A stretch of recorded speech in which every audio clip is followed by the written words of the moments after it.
If you are thoughtful, self aware, and have done a lot of inner work already, but when it comes time to making a decision, taking a leap, or trust what you know, something still wobbles.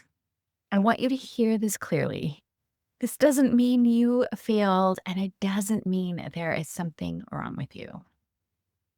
Hi, I'm Andrea Tessier. I'm a master life coach and IFS practitioner, and I help conscious leaders strengthen their connection to self trust, not as confidence or a performance, but as a lived, embodied relationship with themselves. And if you're here because you want clarity, alignment, and the courage to move forward without forcing or proving, you're in the right place. So before we go any further, if this kind of inner work speaks to you, I invite you to subscribe. This channel is where psychology meets soul and where we practice living from our inner authority together. Let me guess. You are thoughtful, you are self aware, you likely understand yourself more than most. And yet, when it comes to making a bold decision, taking a leap, or trusting your knowing, something hesitates. That doesn't mean you are broken. In fact, many of the people I work with, brilliant, intuitive, very successful humans, struggle with this exact thing. Not because they don't know enough, but because they have learned to doubt their internal signals. And so, whether you've struggled to trust yourself for years or you find yourself at a crossroads right now, craving clarity, standing at the edge of a change, this is for you. This is a place to slow down, to examine, to get curious about your inner world without judgment or without pressure. Because the way I see it is this: the more self knowledge we cultivate, the more self trust naturally grows. And as self trust grows, so does our capacity for courageous action. Self knowledge, self trust, courageous action. And the world needs courageous, intentional action now more than ever. And honestly, I am an inherent optimist, and even I can see how bleak things can feel depending on where you look in the world right now. And what I believe is required for the change we seek isn't force and certainly not fear, but a grassroots rising. Individual humans, individual hearts, one by one, learning to trust their own inner guidance so deeply that they choose compassion, integrity, truth, even when it's uncomfortable. And that's how change happens quietly, organically, like a mycelium network beneath the surface, unseen yet deeply connected. And each of us is tuned in, tapped in, living from our inner knowing. And it starts here. It starts with trusting you. Because doubt, scarcity, fear, blindly following what we've always done won't create the world we need or deserve. So, in my 6 years of coaching women all over the world, I've come to see self trust as one of the most common missing pieces when it comes to doing what we say we're going to do. Not because people don't know what they want, but because somewhere along the way, they stopped trusting themselves enough to act on it. And I've seen this show up in so many forms.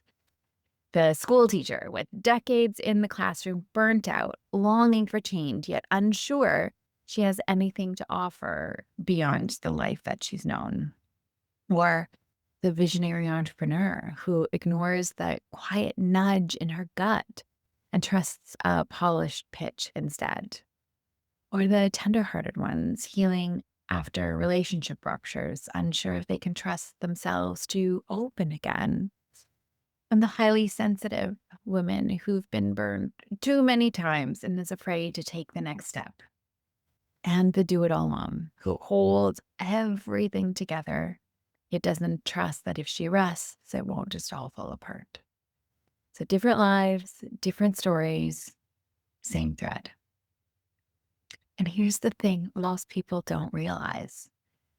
Most of us were never taught how to trust ourselves. In fact, we were most often incentivized in the opposite.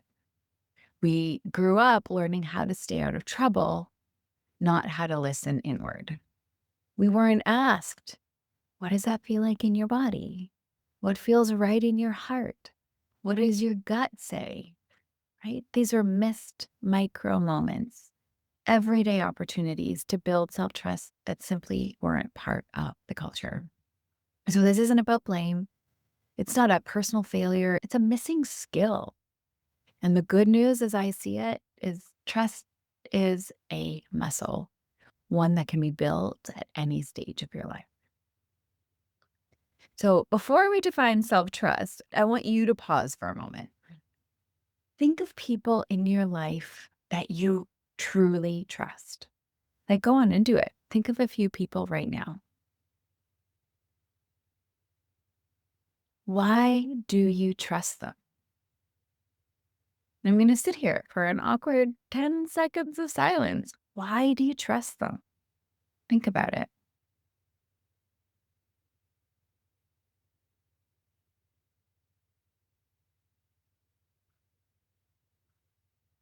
You might have thought something like, they do what they say they'll do. They're genuine. They hold your truth or your secrets with care. Repair is possible, or they don't need you to be any different than who you are. So, self trust isn't actually that different, with one key distinction. The longest, most important relationship you will ever have is the one you have with yourself. So, after years of walking this path myself and guiding countless women through it, this is how I've come to understand self trust. Self trust is our capacity and willingness to have our own back no matter what happens. So, to do that, we have to know ourselves, we have to like ourselves, and we have to live with integrity, meaning our words and our actions align with what we know to be true. Okay. But this is where things can get misunderstood because self trust is not avoiding pain. I once worked with a client who was healing after a breakup and she wanted love again, but only if she could guarantee she'd never get hurt. And so I asked her, so the only way you're allowed to trust yourself is if nothing painful ever happens again. That's not self trust. Self trust is not a guarantee. It is not a good feeling that guarantees the certainty of an outcome. Alignment doesn't mean certainty. Peace doesn't mean proof. And self trust isn't blindly following someone else's roadmap while ignoring your own inner knowing. It's also not perfection. It's not never dropping the ball. It's not holding everything together so no one sees you struggle. Self trust isn't control, it's relationship, right? It's our capacity and willingness to have our own back no matter what happens. So, what this means for you is if you've been trying to trust yourself by guaranteeing an outcome, avoiding pain, avoiding decisions altogether, or making sure you do everything right, you just end up exhausted. And that was never the assignment.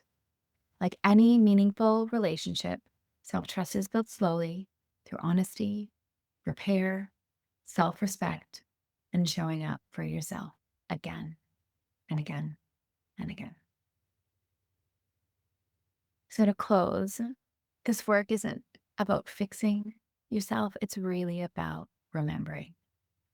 And if something in you softened or exhaled or quietly nodded while listening along, this is a beautiful place to begin.